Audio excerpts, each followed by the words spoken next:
معاشرہ رحمت کا ہے، دوسرا عشرہ بخشش کا، تیسرا آگ سے آزادی کا، کہیے نا سبحان اللہ۔ آج ہمارے سلسلہ علم و ادب کا جو عنوان ہے کہ کرامات کوئی حقیقت ہے یا محض قصے کہانیاں ہیں۔ سب سے پہلے کرامت کے بارے میں سن لیجئے، یہ مشکوٰۃ شریف میں جو کہ حدیث کی کتاب ہے، اس میں باقاعدہ ایک چیپٹر ہے باب الکرامات۔ حکیم الامت مفتی احمد یار خان نعیمی رحمۃ اللہ علیہ نے اشیاۃ الامات کا ترجمہ کیا، پھر اس کا حاشیہ بھی لکھا مشکوٰۃ شریف کا، تو وہ یہاں بیان فرماتے ہیں کہ کرامات جمع ہے کرامت کی، بمعنی تعظیم و احترام۔ یہ تو ہو گیا لغوی معنی۔ اب آ گیا شریعت کی اصطلاح میں لفظ کرامت کا استعمال کیا ہے، تو فرماتے ہیں اصطلاح شریعت میں کرامت وہ عجیب و غریب چیز ہے جو ولی کے ہاتھ پہ ظاہر ہو، یعنی جو عام عقل میں نہیں آتی، خلاف عقل، اور جو عجائب میں سے ہو، ایسی چیز جو ولی کے ہاتھ پہ ظاہر ہو، اس کو کرامت کہتے ہیں۔ حق یہ ہے کہ جو چیز نبی کا معجزہ بن سکتی ہے وہ ولی کی کرامت بن سکتی ہے، سوائے اس معجزہ کے جو دلیل نبوت ہو، جیسے وحی اور آیات قرآنیہ۔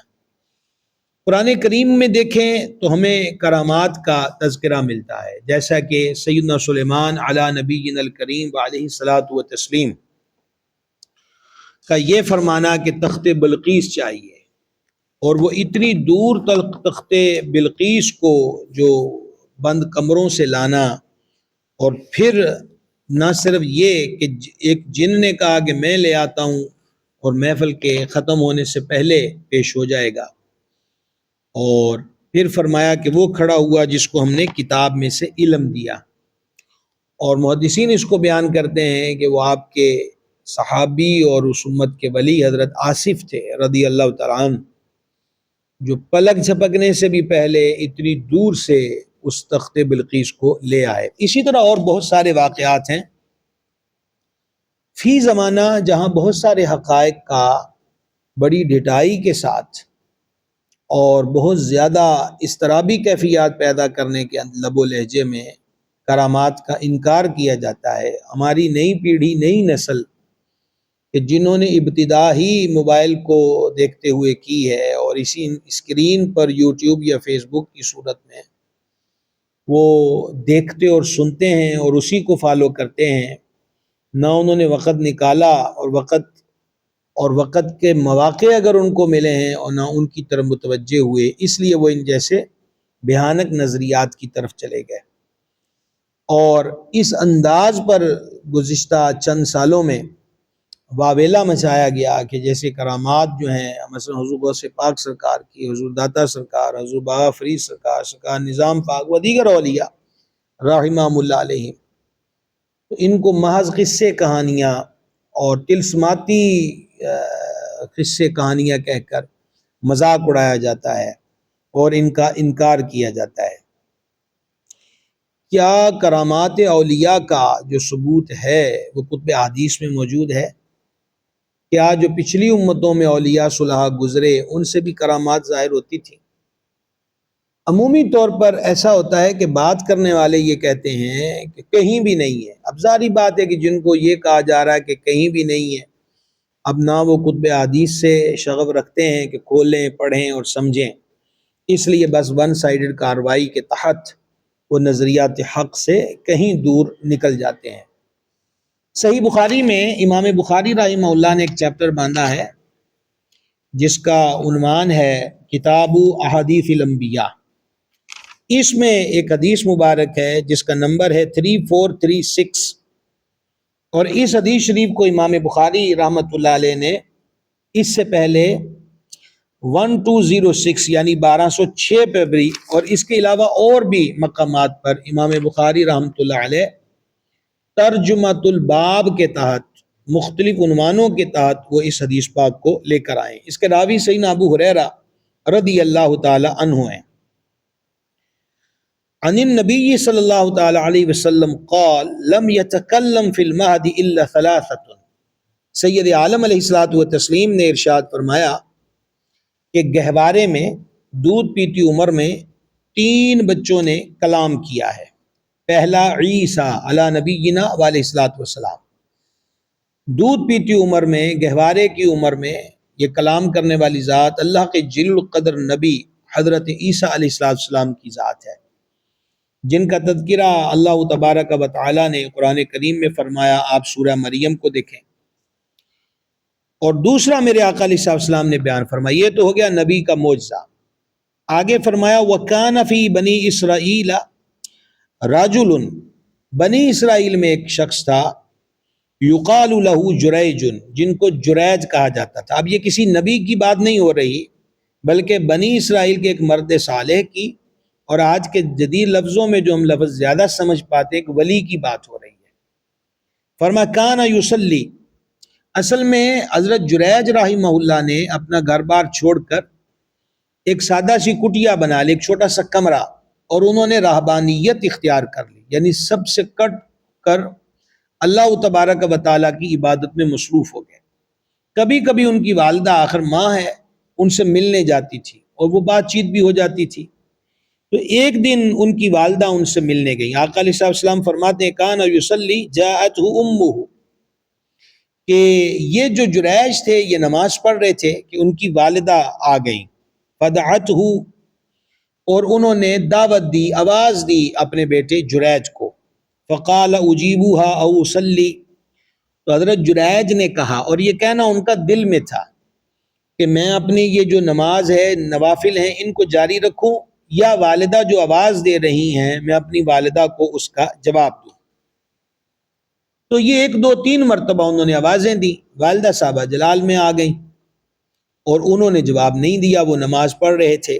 فقالت، تو مائی صاحبہ نے حضرت جریج کی جو والدہ، انہوں نے کہا اللہم لا تمتہ حتی تریہ وجوہ المومسات، الہی اس کو اس وقت تک موت نہ آئے جب تک یہ کسی تہمت کا سامنا نہ کرے، اور بعض جگہ پر ہے جب تک یہ کسی فاحشہ کے الزام اور تہمت کا سامنا نہ کرے تب تک اس کو موت نہ آئے۔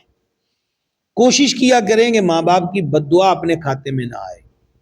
عمومی طور پر ہم ماں باپ کی چھوٹی چھوٹی غلطیاں جو کہ ماں باپ سے بھی سرزد ہوتی ہیں، ان کو دیکھ کر ماں باپ کے لیے ایک سخت ذہن بنا لیتے ہیں اور ان سے دور ہونے کی کوشش کرتے ہیں۔ کچھ بھی ہو جائے، ہمیں ماں باپ کے ساتھ اچھے سلوک ہی کا حکم ہے، اور ماں باپ کی دعا کا بھی فائدہ ہوتا ہے، اور ماں باپ کبھی غصے میں بد دعا دے دیں تو اس کا بھی نقصان عظیم ہوتا ہے۔ اب آپ دیکھیں یہ اللہ کے ولی ہیں، اور ماں نے غصے میں آ کر یہ کہہ دیا کہ اس نے مجھے جواب نہیں دیا کہ اس کو موت نہ آئے جب تک اس پہ تہمت نہ لگے۔ وَكَانَ جُرَيْجٌ فِي صَوْمَعَتِهِ، وہ اپنے معبد خانے میں، اپنے اس کمرے میں جو انہوں نے عبادت کے لیے مختص کیا تھا اس میں موجود تھے۔ فَتَعَرَّدَتْ لَهُ امْرَأَةٌ وَكَلَّمَتْهُ، تو ان کے پاس ایک عورت آئی اور ان سے بات چیت کی، اور یہ بات چیت جو ہے نا جو یہاں ذکر کیا گیا، یہ دیگر کتب حدیث میں اس کی تفصیل بیان ہوئی ہے کہ وہ جو کلمت ہو، کہ اس عورت نے کیا کلام کیا، اصل میں اس نے حضرت جریج رحمہ اللہ کو برائی کی دعوت دی کہ وہ معاذ اللہ ان کے ساتھ مطلب یہ ہے کہ جنسی تعلق قائم کریں۔ فَعَبَا فَعَتَتْ رَاعِيًا، تو جب اس نے یہ ان کو کہا ہے تو حضرت جریج رحمہ اللہ نے انکار کر دیا کہ یہاں سے چلی جاؤ، کیوں مجھے گناہ کی طرف بلاتی ہو، میں تو اللہ تبارک و تعالیٰ کی یاد میں مصروف ہوں۔ اس کے بعد یہ ہوا کہ وہ عورت فَعَتَتْ رَاعِيًا، ایک چرواہے کے پاس آئی، اور چرواہے کے پاس آ کر کیا کیا، فَأَمْكَنَتْهُ مِن نَفْسِهَا، اس نے اپنا آپ اس چرواہے کے حوالے کر دیا اور اس کے ساتھ برائی کا ارتکاب کیا۔ فَوَلَدَتْ غُلَامًا، اس زنا کے نتیجے میں اس عورت کے ہاں لڑکا پیدا ہوا۔ اب لوگ اس سے پوچھ رہے ہیں کہ یہ لڑکا کدھر سے ہو گیا، تیری تو شادی نہیں ہوئی۔ تو فقالت من جریج، تو اس نے کہا کہ یہ لڑکا جریج کا ہے۔ اب آپ اندازہ کریں کہ ایک اللہ کے نیک بندے نے برائی سے انکار کیا، اور اس عورت کا انتقام دیکھیں کہ اس نے ایک آدمی سے برائی کر کے پھر اس سے لڑکا پیدا ہوا تو اس کا الزام اس اللہ والے پہ دھر دیا۔ اب یہ جب بات شہرہ پکڑ گئی، لوگوں تک پہنچ گئی، تو لوگوں نے نہ کچھ دیکھا نہ بھالا. یہی ہمارے ہاں آج ہوتا ہے کہ جس کو چاہا مار دیا، جس کو چاہے پیٹ دیا، نہ کسی معاملے کی تصدیق نہ کسی معاملے کی تحقیق. تو یہاں پر بھی ایسا ہی ہوا. فَأَتَوْهُ فَكَسَرُوا صَوْمَعَتَهُ، تو انہوں نے آ کر وہ سارے کا سارا جو حضرت جریج کا کمرہ تھا عبادت کے لیے مختص کیا تھا، اس کو اکھاڑ پھینکا، توڑ دیا. وَأَنزَلُوهُ، تو حضرت جریج رحمۃ اللہ علیہ جب ان کے پاس آئے ہیں، وَسَبُّوهُ، تو انہوں نے ان کو برا بھلا بھی کہا، سب و شتم بھی کیا اور مارا پیٹا بھی. یہ میں آپ کو باقی کتب حدیث سے بھی چند الفاظ بیچ میں مفہوماً بیان کر رہا ہوں. تو حضرت جریج رحمۃ اللہ علیہ نے فرمایا کہ یہ تمہاری اس کاروائی کا مطلب کیا ہے؟ تم مجھے یہ اذیت کیوں دے رہے ہو؟ کس لیے مار پیٹ چل رہی ہے؟ تو انہوں نے یہ کہا کہ تم نے ایک عورت سے برائی کی ہے جس لڑکا پیدا ہوا ہے. تو حضرت جریج رحمۃ اللہ علیہ نے فرمایا کہ اس لڑکے کو میرے سامنے لاؤ جس کے بارے میں مجھ پہ الزام دھرا جا رہا ہے. چنانچہ وہ عورت اس بچے کو لے کر آ گئی. آگے سنیے، یہ میں آپ کو صحیح بخاری سے حدیث پاک سنا رہا ہوں، کسی قصے کہانی کی کتاب سے کوئی تلسماتی کہانی نہیں ہے، یہ خود سید عالم علیہ السلام نے بیان فرمایا. اب جب وہ اس کو لے آئے تو میرے آقا علیہ السلام نے فرمایا فتوضأ، تو حضرت جریج نے وضو کیا، وصلی، اور انہوں نے نماز پڑھی، جیسے 2 نفل ادا کر لیے. ثم اتى الغلام فقال من ابوک یا غلام، اب وہ اس لڑکے کے پاس آئے، وہ دودھ پیتا بچہ، کم سن بچہ. اس سے حضرت جریج فرماتے ہیں من ابوک یا غلام، اے لڑکے بتا تیرا باپ کون ہے. ذرا رکیے اور غور کیجئے، ایک دودھ پیتے بچے سے ایک اللہ کا نیک بندہ یہ پوچھ رہا ہے کہ تیرا باپ کون ہے. پہلے تو اس کو سمجھ آنی چاہیے کہ یہ سوال کیا ہے، ایک. نمبر 2، اس کو علم ہونا چاہیے کہ میں کس کے نطفے سے بنا ہوں. ماں کے پیٹ میں تو بندہ بعد میں آتا ہے، پہلے تو اس کا تعلق باپ کے نطفے کے ساتھ ہے. یہ سادہ سا سوال من ابو کا یا غلام، یہ 2 جملوں پر مشتمل جو سوال ہے، یہ صرف 2 جملے نہیں ہیں، اس کے پیچھے بہت بڑا ایک جہان ہے کہ وہ لڑکا، وہ بچہ دودھ پیتا بات کو سمجھے بھی، سمجھ کر اس کو پھر یہ علم بھی ہو جس کا تعلق غیب کے ساتھ ہے کہ میں کس کے نطفے سے بنا ہوں، پھر اس کو بولنے کی طاقت بھی ہو کہ وہ جواب دے سکے، اور جواب بھی اسی لینگویج کے اندر دے جو ان لوگوں کی ہے تاکہ وہ سن لیں، اور اس اللہ کے ولی پر عائد جو الزام ہے یکسر وہ الزام جو ہے وہ دھل جائے. تو جب حضرت نے ان سے اس بچے سے پوچھا کہ تیرا باپ کون ہے، قال الراعی، تو اس بچے نے کہا کہ میرا باپ چرواہا ہے. سرے عام، کھلے عام لوگوں نے اس کو سنا، بولے میرا باپ جو ہے وہ چرواہا ہے. اب جب لوگوں نے یہ منظر دیکھا تو دیگر کتب حدیث میں یہ بات مضمون موجود ہے کہ اب کوئی آئے، کو معافی مانگے، اور کوئی ان کے پکڑ کے ہاتھ چوم رہا تھا اور کوئی ان کے جسم کو ہاتھ لگا کر اپنے چہروں پہ مر رہا تھا. تو پتہ چلا کہ اللہ والوں کے وجود سے برکت کا جو رواج ہے یہ بھی نیا نہیں ہے، یہ پچھلی امتوں کے اندر بھی رائج تھا. اور اب ان کو شرمندگی ہوئی کہ ہم نے اس اللہ کے بندے کا جو گھر ہے وہ اکھاڑ پھینکا ہے. اب کیا ہوا، قالوا نبنی صومعتک من ذہب، کہا آپ ہمیں حکم کریں تو ہم آپ کا جو گھر ہے وہ اب سونے کا بنا دیتے ہیں. وہ جو گھاس پھوس کی جھونپڑی ہم نے گرا دی ہے، اب اس کے بدلے میں ہم آپ کو سونے کا گھر بنا دیتے ہیں. لیکن اللہ والوں کو سونے چاندی سے کیا غرض. کل اگر آپ نے ہمارا وہ مختصر سا جو نشست تھی اس کو سنا ہے صوفی کے بارے میں، تو اس کے اینڈ پر ہم نے یہ بیان کیا تھا کہ اولیاء اللہ فرماتے ہیں کہ سچے صوفی کی نشانی یہ ہے کہ مٹی اور سونا اس کی نظر میں ایک ہو. تو یہ مثال آپ دیکھیں اس اللہ کے ولی نے کیا جواب دیا. وہ فرمانے لگے لا الا من طین، وہ کہا کہ بس نہیں، مجھے اسی مٹی کی تم بنا دو، مجھے یہ سونے کا جو ہے اس محل کی کوئی ضرورت نہیں ہے. یہ دوسرا واقعہ، ایک حضرت عیسیٰ علیہ السلام نے کلام کیا، اور یہ دوسرا ہے حضرت جریج رحمۃ اللہ علیہ کی کرامت ہے کہ ان کے پوچھنے پر ایک دودھ پیتا بچہ بولا. تو یہ معاملات نئے نہیں. اب کتنے واقعات ہمارے ہاں بیان ہوتے ہیں کہ کچھ چھوٹی عمر میں اولیاء اللہ بول پڑے تو کہتے یہ دیکھو دودھ پیتا بچہ، یہ کس قسم کی ڈرامے بازیاں ہیں، یہ کس قسم کی قصہ گوئیاں ہیں. تو بھائی صاحب ہم تو ایک اللہ کے ولی کی بات کر رہے ہیں، یہاں جو بولا ہے وہ تو زنا سے پیدا ہوا ہے، لیکن اللہ تبارک و تعالی نے اپنے بندے کی، اپنے ولی کی، اپنے نیک صالح بندے کی عزت کو کس طرح بچایا، اور ان کے ہاتھ پر یہ کرامت کس طرح ظاہر ہوئی کہ ان کے ایک فرمان سے وہ دودھ پیتا بچہ بولا اور حقیقت سے پردہ چاک کر دیا۔ یہی پر بات نہیں ہے، ابھی یہی حدیث بخاری شریف کی تھی 3436۔ جان عالم صلی اللہ تعالی علیہ وسلم نے اب دوسرے کا ذکر فرمایا، ارشاد فرمایا وَكَانَتِ امْرَأَةٌ تُرْضِعُ ابْنًا لَهَا مِن بنی اسرائیل، فرمایا ایک عورت جس کا تعلق بنی اسرائیل سے تھا، وہ اپنے بچے کو دودھ پلا رہی تھی، فَمَرَّ بِهَا رَجُلٌ رَاكِبٌ ذُو شَعْرَةٍ، تو اس کے قریب سے ایک آدمی گزرا جو بڑا خوبصورت قد کاٹ والا اور اچھی سوٹڈ بوٹڈ حالت کے اندر تھا۔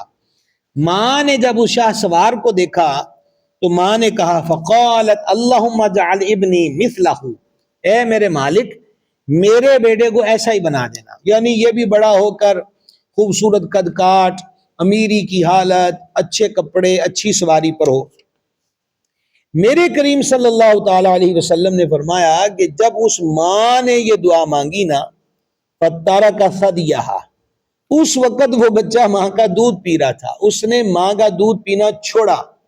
وَأَقْبَلَ عَلَى الرَّاكِ فَقَالَ اللَّهُمَّ لَا تَجْعَلْنِي مِثْلَهُ، تو حضور جان نور صلی اللہ علیہ وسلم نے فرمایا کہ وہ بچہ، اس نے پہلا کام کیا کیا؟ ماں کا دودھ پینا چھوڑا۔ دوسرا کام کیا کیا؟ وَأَقْبَلَ عَلَى الرَّاكِ، اور وہ متوجہ ہوا اس سوار کی طرف جو حسین پوشاک میں ملبوس تھا، اچھی سواری پر بیٹھا تھا، اس کی طرف متوجہ ہوا۔ اس کو دیکھ کر اس نے کہا اللہم لا تجعلنی مثلہ، اے میرے پاک پروردگار مجھے اس جیسا نہ بنانا۔ اللہ اللہ اللہ۔ پھر جان عالم صلی اللہ تعالی علیہ وآلہ وسلم نے فرمایا کہ اس کے بعد اس نے کیا کیا کہ دوبارہ ماں کا علی ثدیہا یا مسوہ، کہ وہ دوبارہ پھر اپنی والدہ کا دودھ پینے لگ گیا۔ قال ابو ہریرہ کأنی انظر الی النبی صلی اللہ علیہ وسلم یمس اصبعہ، تو فرماتے ہیں کہ گویا کہ میں دیکھ رہا ہوں کہ حضور صلی اللہ علیہ وسلم نے انگلی مبارک ہونٹوں میں لے کر تو وہ چوس کر حضور صلی اللہ علیہ وسلم نے وہ منظر کشی جو تھی عزیز صحابہ کرام علیہ مردوان کے سامنے فرمائی۔ ثم مر بعامۃ، نبی پاک صلی اللہ علیہ وسلم نے فرمایا کہ پھر وہ بچہ ایک باندی کے پاس سے گزرا۔ دیکھیں دودھ پی رہا تھا، اسے آپ ایج سمجھ لیں کہ اس بچے کی ایج کیا تھی۔ اللہ غنی حمید۔ اب یہ ہوا کہ وہ اس عورت کے قریب سے، اس باندی کے قریب سے جب گزرے ہیں تو اس کو مارا پیٹا جا رہا تھا، اور اس کو وہ کہہ رہے تھے کہ اس نے چوری کی ہے، اس نے زنا کیا ہے، لوگ اس کو نشان عبرت بنائے ہوئے تھے۔ ماں نے جب یہ منظر دیکھا کہ ایک عورت کو مارا جا رہا، پیٹا جا رہا، اس کو بول رہے ہیں کہ اس نے زنا کیا، اس نے چوری کی ہے، تو ماں نے کیا کہا؟ اللہ اکبر کبیرہ، اللہم لا تجعل ابنی مثل ہذہ، اے میرے رب میرے بیٹے کو ایسا نہ بنانا، یہ جس عورت کو مار پیٹ رہے ہیں کہ اس نے چوری کی ہے، زنا کیا ہے۔ فَتَرَكَ ثَدْيَهَا، پھر اس بچے نے ماں کا دودھ پینا چھوڑا۔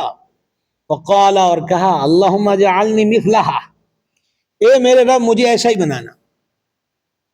فقالت، ماں نے اب اس بچے سے کہا لما ذاک، یہ کیا تو کر رہا ہے کہ میں نے پہلے جو دعا مانگی ہے تو کہتا ہے میں نے کہا تھا ویسے بنا، تو کہتا ہے ویسا نہ بنانا، اور اب یہ اس کو مار پیٹ رہے ہیں تو میں نے دعا مانگی یا اللہ اس میرے بچے کو ایسا نہ بنا، تو کہہ رہا ہے ایسا ہی بنانا۔ تو وہ ماں اس سے کہنے لگی لما ذاک، یہ کیا ہے؟ فقال، اب وہ دودھ پیتا بچہ بولا الراکب جبار من الجبابرہ، کہا ماں وہ جو سوار تھا نا وہ ظالموں میں سے ایک ظالم تھا۔ وَهَذِهِ الْأَمَةُ، اور یہاں تک اس باندی اس عورت کا سوال ہے، یقولون سرقتے زنئی تھی کہ اس نے چوری کی ہے، اس نے زنا کیا ہے، یہ لوگ اس پہ الزام لگا رہے ہیں۔ وَلَمْ تَفْعَلْ، اس نے کوئی زنا نہیں کیا، اس نے کوئی چوری نہیں کی۔ اور محدثین نے اس کی وضاحت کی ہے کہ وہ بیچاری ایماندار عورت تھی اور لوگ اس کو اس کے ایمان کی وجہ سے ان جھوٹے الزامات کے ساتھ معاذ اللہ اس کو زد و کوب کر رہے تھے اور اس قسم کی لینگویج اس کے بارے میں استعمال کر رہے تھے۔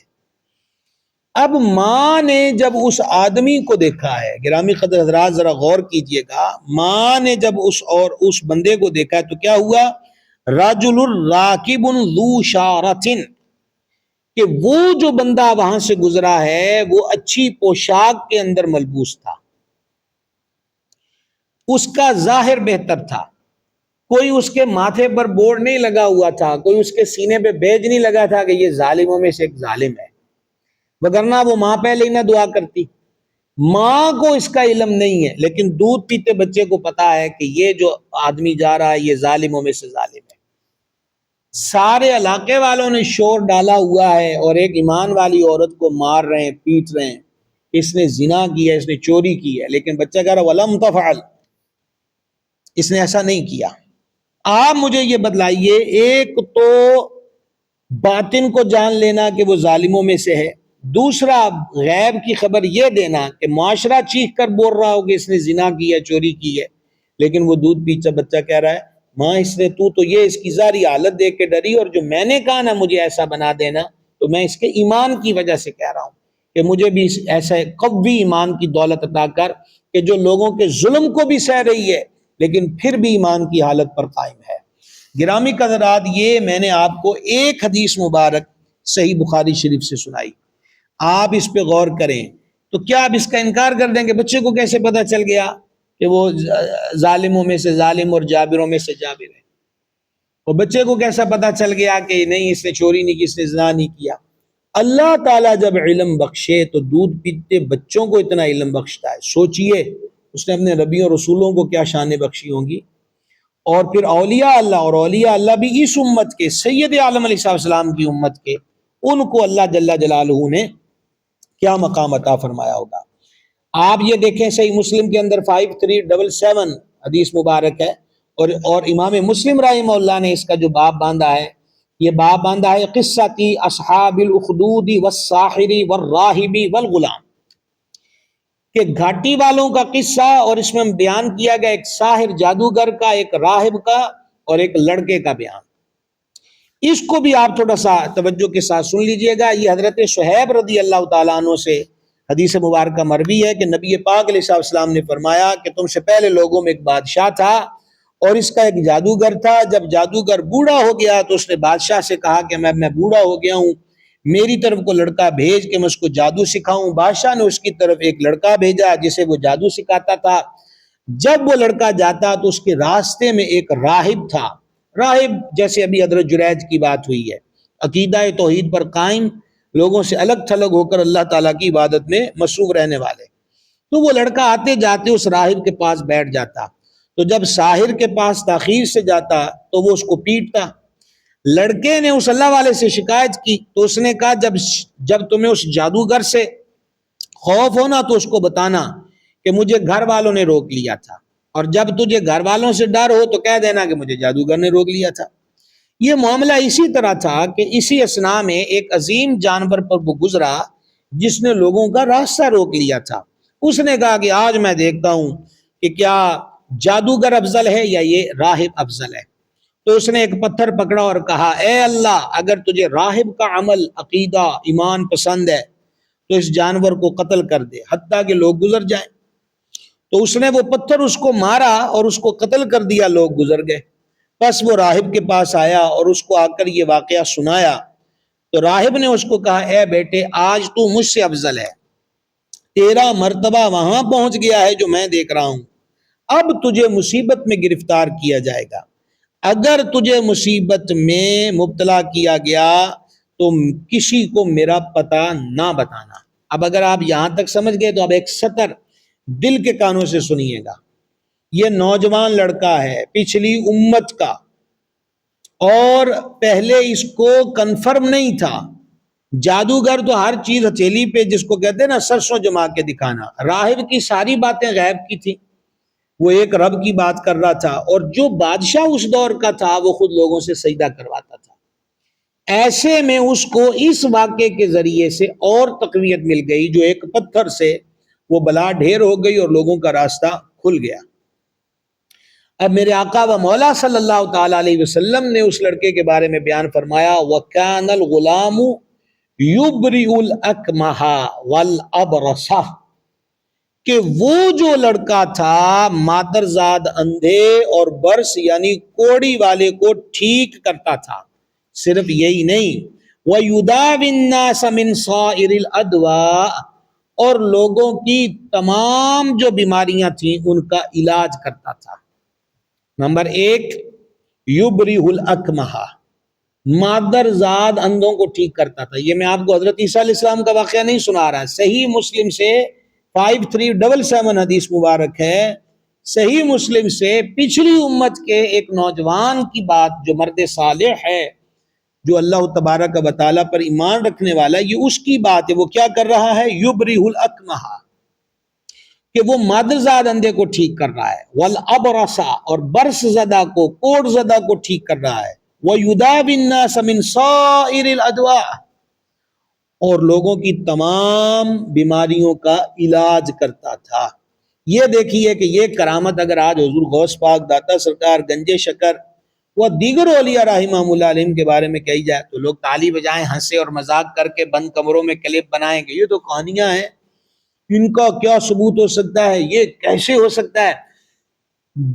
جو شرف اور فضیلت پچھلی امتوں کو حاصل ہوئی بدرجہ عتم، اللہ تعالیٰ نے وہ فضائل اس امت کو عطا کیے۔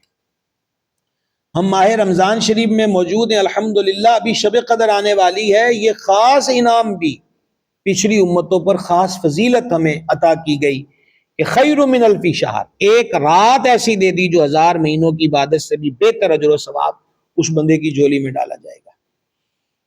پھر دوبارہ سن لیں کہ وہ مادرزاد اندھوں کو ٹھیک کرتا ہے، کوڑیوں کو ٹھیک کرتا ہے، اور ایک دو مرض نہیں، من سائر الادواء، وہ لوگوں کے جملہ امراض کی جو تھا وہ دوا کرتا، وہ کوئی نسخے بنا کے پڑیاں بنا کے دوائی نہیں دیتا تھا۔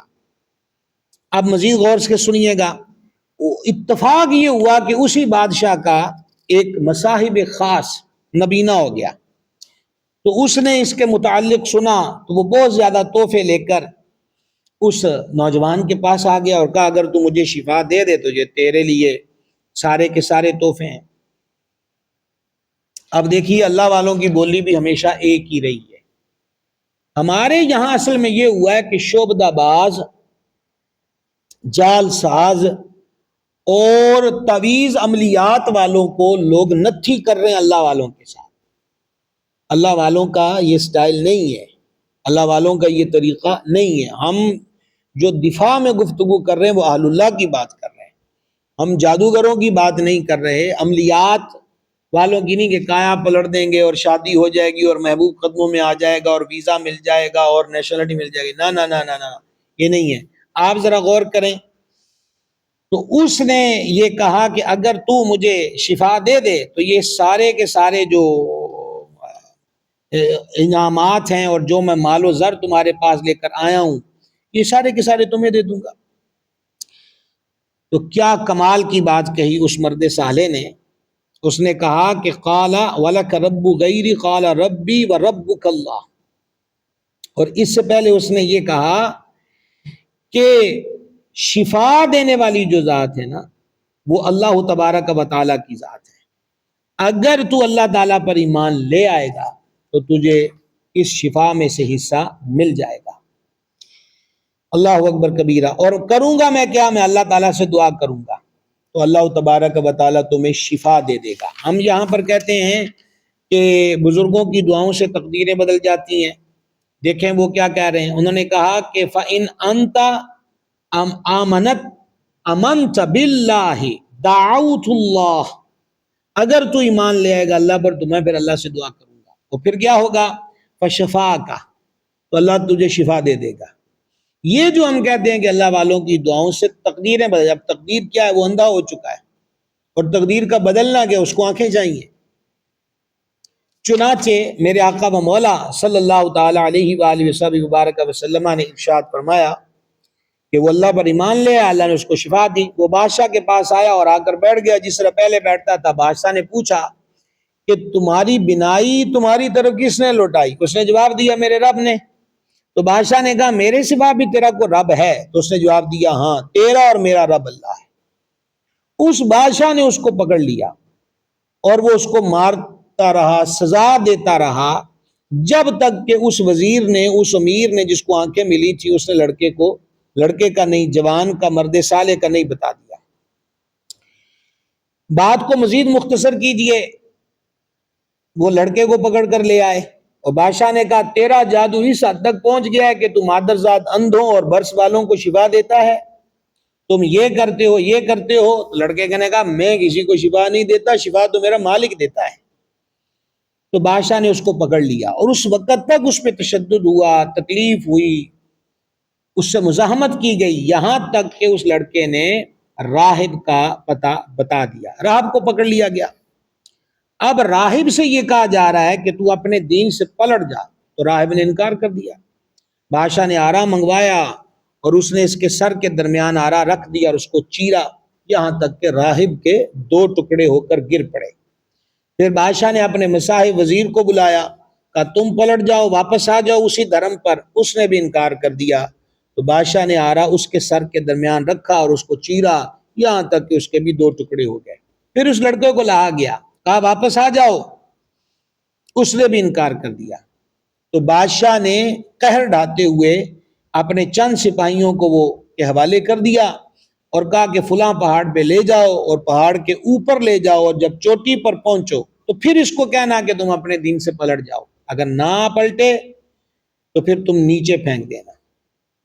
وہ پکڑ کر لے گئے پہاڑ کی چوٹی پر، اور جب وہاں پر پہنچ گئے تو اس لڑکے نے دعا کی، اے اللہ تو جس طرح چاہے مجھے ان سے بچا لے۔ تو وہ پہاڑ کانپنے لگا، وہ گر پڑے اور لڑکا چلتا ہوا بادشاہ کے پاس آ گیا۔ بادشاہ نے اس سے پوچھا تیرے ساتھیوں کو کیا ہوا؟ تو اس نے جواب دیا اللہ نے مجھے ان سے بچا لیا۔ بادشاہ نے پھر اپنے بندوں کے حوالے اس کو کیا اور کہا لے جاؤ، چھوٹی کشتی میں سوار کرو، اس کو باندھ دو، اور جب سمندر کے درمیان میں پہنچو تو اس کو سمندر کے اندر گرا دینا، لیکن گرانے سے پہلے اس سے پوچھ لینا کہ اگر یہ واپس دین پر آتا ہے تو ٹھیک ہے، نہیں تو پھر اس کو وہاں گرا دیا جائے۔ بیچ سمندر میں پہنچ گئے تو پھر لڑکے نے دعا کی، اے اللہ تو جس طرح چاہتا ہے مجھے اس سے بچا لے۔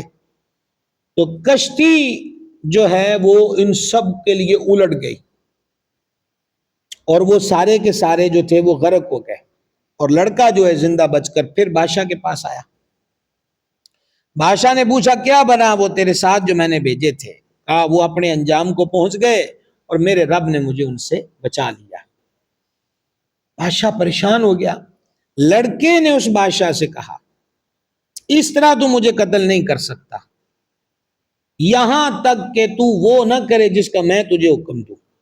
بادشاہ نے کہا کہ میں کیا کروں گا؟ تو لڑکے نے جواب دیا کہ تمام لوگوں کو کھلے میدان میں جمع کر اور مجھے ایک تنے پر لٹکا دے، پھر تو میرے ہی تھیلے سے ایک تیر لے، پھر اس تیر کو کمان کے وسط میں رکھ، اور پھر تو کہہ اس اللہ کے نام سے جو اس لڑکے کا رب ہے، اور پھر وہ تو تیر مجھ پہ پھینک دے، تو جب تو ایسا کرے گا تو مجھے قتل کر دے گا۔ بادشاہ نے تمام لوگوں کو کھلے میدان میں جمع کرنے کا کہا اور اس کو ایک تختے پہ لٹکایا، پھر ایک تیر لیا اور تیر کو کمان کے وسط میں رکھا، اور پھر پڑھا اس لڑکے کے اللہ رب کے نام سے جو کہ اس لڑکے کا رب ہے، اور تیر اس کی طرف پھینکا تو اس کی کن پٹی میں لگا، تو لڑکے نے اپنا ہاتھ کن پٹی پر تیر لگنے کی جگہ رکھ دیا اور جام شہادت نوش کر لیا۔ اس استقامت کے مظاہرے کو دیکھ کے وہ جو سارا مجمع تھا، دیکھیں نا رمز دیکھیں اللہ والوں کی کہ انہوں نے سب لوگوں کو کیوں جمع کروایا۔ بادشاہ تو یہی چاہتا تھا کہ لوگ دیکھ کے ڈر جائیں کہ انجام کیا ہوتا ہے، لیکن اللہ تعالی غالب ہے، وہ تمام کا تمام مجمع بول اٹھا کہ ہم بھی اس لڑکے کے رب پر ایمان لے آئے۔ بادشاہ کو جب یہ خبر پہنچائی گئی اور اس سے یہ کہا گیا کہ اب تیرا کیا خیال ہے، جس چیز سے تو ڈرتا تھا خدا کی قسم اللہ نے وہی چیز تم پہ نازل کر دی، اور تمام لوگ ایمان لے آئے۔ بادشاہ نے کہا کہ راستوں کے دھیانوں پہ خندقیں کھودو، آگ بھڑکا دو، اور جو واپس نہ آئے ہمارے دھرم پر تو اسے آگ میں جلا دیا جائے، اور اسے کہا جائے کہ اس میں داخل ہو جاؤ۔ اس نے اسی طرح کیا۔ اب یہاں پر جو اس حدیث کا آخر حصہ ہے اس کو بڑے غور کے ساتھ سماعت فرمائیے گا. اب لوگوں کو آگ میں ڈالا جا رہا ہے. حتی جاءت امراتن ومعها صبی، ایک عورت آتی ہے جس کے پاس اس کا چھوٹا بچہ ہے. اب وہ جو عورت ہے سامنے آگ جل رہی ہے اور گود میں بچہ ہے تو گھبراہٹ تو ہوتی ہے، بوجھل قدموں کے ساتھ اٹھ رہی ہے. میرے آقا صلی اللہ تعالی علیہ وسلم نے فرمایا فقال لها الغلام، وہ دودھ پیتا بچہ ماں کی گود میں بولا یا امہ، اے میری ماں، اصبری، صبر کر، فإنکی علی الحق، بے شک تو حق پر ہے. دودھ پیتے بچے کو کیسے پتا چل گیا کہ حق کیا ہے اور باطل کیا ہے؟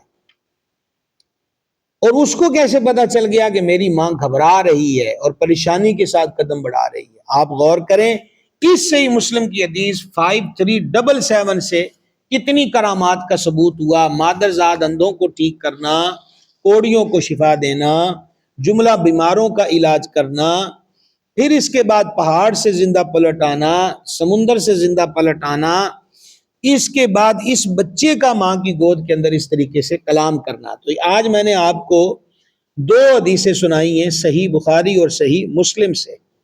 تو اس کے علاوہ اور بے شمار کرامات ہیں. آپ مشکات شریف میں جو کرامات کا چیپٹر ہے وہ نکالیں، وہاں پر صاحب مشکات نے کتنی کرامات کا ذکر کیا جو دور صحابہ علیہ رضوان میں وارد ہے. لوگ بولتے ہیں صحابہ کرام کے دور میں تو اتنی کرامتیں نہیں ہوئی. تو آپ کو کس نے بتایا کہ نہیں ہوئی؟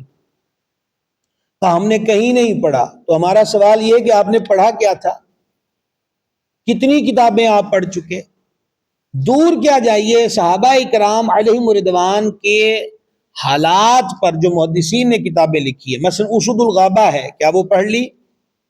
آپ اسد الغابہ پڑھیں تو آپ کو نظر آئے گا کہ کتنے کتنے صحابہ کرام علیہ رضوان کی کرامات اس کے اندر موجود ہیں. اور دیگر امام ابن حجر رحمۃ اللہ علیہ کی کتاب پڑھی علیہ صحابہ. اس کے علاوہ اور بہت ساری کتب ہیں جو حضرات صحابہ کرام علیہ رضوان کے قواعد فراہم کرتی ہیں اور ان کی ذات کے بارے میں تذکرہ ملتا ہے. کتنے حضرات ہیں کہ جن کا تذکرہ ملتا ہے کہ انہوں نے بعد از وفات کلام کیا. یہ ایک الگ موضوع ہے اور ہم کوشش کرتے ہیں کہ انہی دنوں میں کسی دن ایک نشست میں آپ کی خدمت میں یہ بھی پیش کریں کہ وہ کتنے حضرات ہیں جن میں صحابہ کرام علیہ رضوان بھی موجود ہیں جنہوں نے انتقال کے بعد، وفات کے بعد کلام کیا ہے. تو اس لیے یہ مفروضے قائم کرنا کہیں نہیں پڑے تو بھائی صاحب آپ نے کتاب کو ہاتھ بھی تو نہیں لگایا. وہ کتاب پڑھیں گے، ہم نے بھی تو آپ کو کتاب سے پڑھ کے سنایا اور بخاری سے سنایا اور مسلم سے سنایا. تو اس لیے اللہ والوں کی کرامات حق ہیں. یہ کہنا کہ وہ عقل میں نہیں آتی، تو جو عقل میں آ جائے آپ بھی کر سکتے ہیں، میں بھی کر سکتا ہوں، وہ کرامت کدھر سے ہو گئی؟ تو کرامت ہے ہی وہ جو عام طور پر عجائب و غرائب سے اس کا تعلق ہو. تو اس لیے ضد اور تعصب کی بنیاد پر اللہ والوں کی شان اور عظمت کا انکار نہ کیا جائے. 2 افراد ایسے ہیں کہ جن سے اللہ کریم کے دربار سے اعلان جنگ کیا گیا ہے، قرآن میں سود خور سے اور حدیث میں اللہ کے ولی کے دشمن سے. جو اللہ تعالیٰ کا ولی ہے اس کے دشمن سے اعلان جنگ کتب حدیث میں معروف حدیث موجود ہے کہ میرا اس کے ساتھ اعلان جنگ ہے. تو اللہ کے ولیوں سے جنگ مول نہ لیجئے، اس کے دوستوں کے ساتھ، وہ اس کے دوست ہیں. اور دوست جو ہوتا ہے وہ دوست کے مقام مرتبہ اور اس کی جو عزت ہوتی ہے اور اس کا جو مقام ہوتا ہے، پھر اللہ تعالیٰ نے ان کو مقام دیا ہوا ہے، ان کا انکار کسی طریقے سے درست نہیں. ہم عبادت صرف اللہ کریم کی، اولیاء کا احترام ہے، تعظیم ہے، تکریم ہے، توقیر ہے، اور وہ کرنا مسلمانوں پہ لازم ہے. ایک عام سے عام مسلمان کا بھی احترام کرنا چاہیے، کجا وہ کہ جن کو اللہ تعالیٰ کی دوستیاں نصیب ہوئی ہیں. آخر میں پھر فرق آپ کی خدمت میں عرض کرنا چاہتا ہوں، شعبدہ بازوں کی ہم بات نہیں کر رہے، ہم اہل اللہ کی بات کر رہے ہیں. تو ان حضرات کے کرامات کے واضح طور پر ثبوت جو ہیں اور بہت کچھ ہے، لیکن ایک نشست میں بہت زیادہ بھی آپ سے بات نہیں کر سکتے. جتنی کی ہے سمجھنے کو تو ایک نقطہ بھی کافی ہوتا ہے. اللہ تعالی ہمیں خوش اعتقادی دے، بد عقیدگی سے محفوظ اور مامون رکھے.